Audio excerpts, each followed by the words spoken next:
Welcome to Corporals Corner. Today I'm going to show you how to make Yucca soap, so stick around.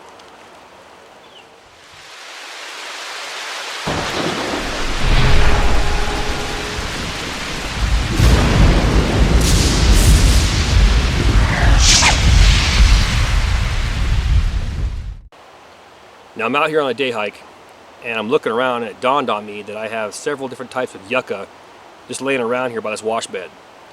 And thinking about that, I was like, well, being healthy and clean in the field is a must if you spend any time out here, camping, hiking, fishing, etc. So today I want to go ahead and show you how to locate yucca and process it down to make shampoo and soap. But keep in mind, there's probably about 50 or 60 different types of yucca found across the United States. However, one thing that's unique to all those is something called saponin. And saponin is a chemical that basically is antifungal and antibacterial. And what it does, it will actually bond to the dirt in your hands or wherever you place it and whisk it away, leaving your hands clean. Now, by no means is it a substitute for soap or real shampoo, but something's always better than nothing. Let's go ahead and get started.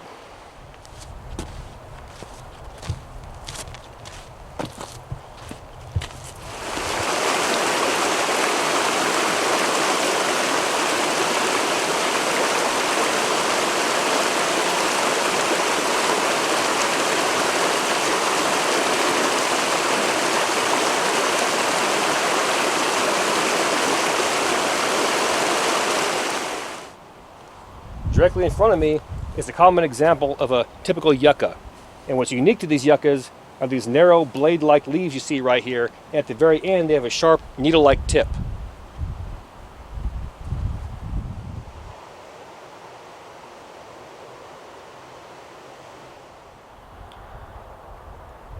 And there are some species of yucca that actually produce stalks.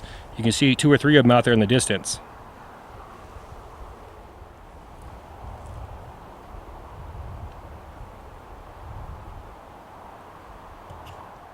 So without getting poked with these thorns right here, just take your knife and cut off 2 or 3 of these leaves, and you should be good to go for cordage and soap. Now the highest amount of saponin can be found in the roots. Unfortunately, this kills the plant. So all you got to do is you want the heart of this area right here, the core of this plant.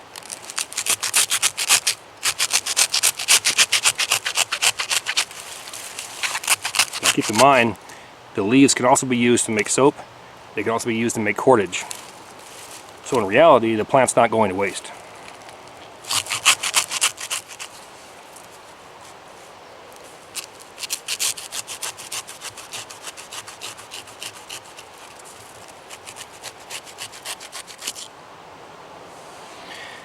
And now all you got to do is peel this thing like an artichoke.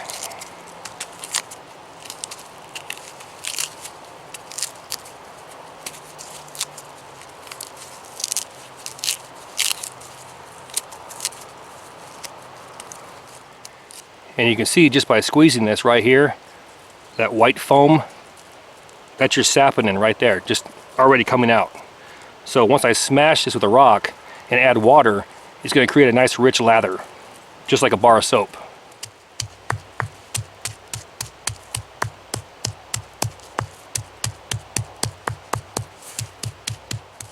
And then just by adding water,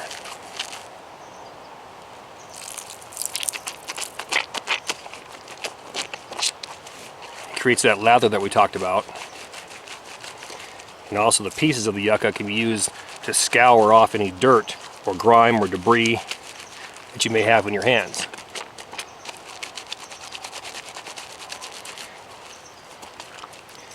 These pieces can also be strained out and you can use this for shampoo.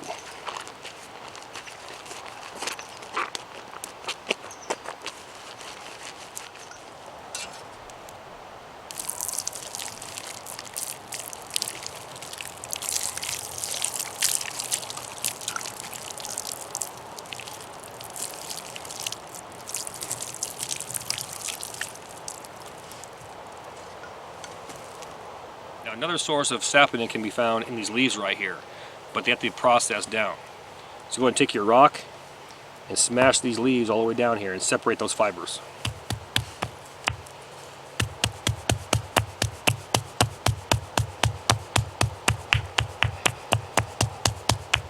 You can see how it's turning dark green. It's releasing all that saponin. Go ahead and finish it all the way down. Once it gets down to the base, we can go ahead and separate these fibers and just add a little bit of water, just like last time. Okay, go ahead and take them and separate it apart. Good. That thing all separated, pull all the way apart up here at the top also. Once you got it all processed out, you can go ahead and ball it up. Get that balled up in your hand.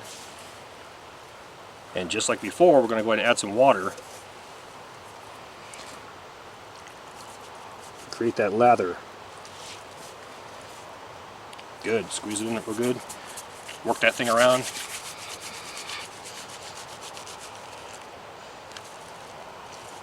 Nice. Now create some green soap or shampoo. And just like before, you got the leaves. You can actually work that ball around there and scour off any dirt or grime that you have on your hands.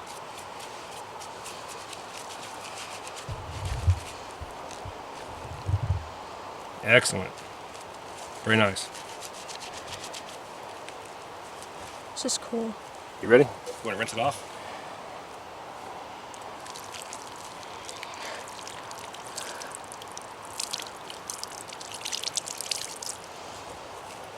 Perfect. Welcome back. That was good to go. Now keep in mind, like I mentioned before, there's about 50 or 60 different types of yucca found across the United States.